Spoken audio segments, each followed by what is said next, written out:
So this guy like hits up my FetLife. He's like, "Hey, what's up? I'm starting a club." I'm like, "Oh, that's cool." And I'm thinking like, I know all the ways to keep a bondage club safe because I was taught from the best in the best way of what the clubs are meant to be run like and how to make sure they're run legally, and not only legally but safely for the players playing bondage stuff, right? So I learned how to do this. So this guy hits me up and I'm like, okay. But then he had pictures of a woman like strangely fucking tied to a rock, like in a weird pose, in a weird position. And I'm like, let's see. What could this be?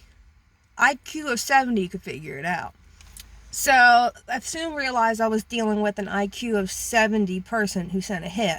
And I was like, what is this? But anyways, I was like, well, if he sent a hit, I know people who do bondage, like, I know how to go into a club, dominate, submit, and switch a goddess to do whatever I want.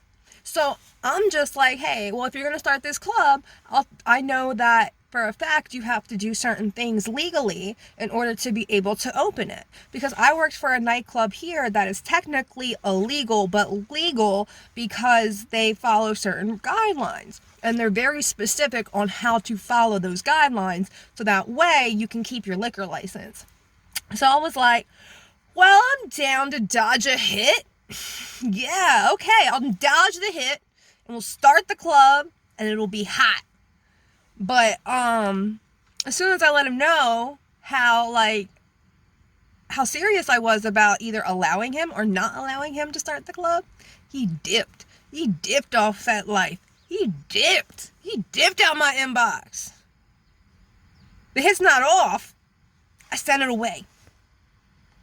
Sometimes I get myself into trouble, and trouble follows me. Nobody hits me. Unless it's at an ordained club with the parameters set.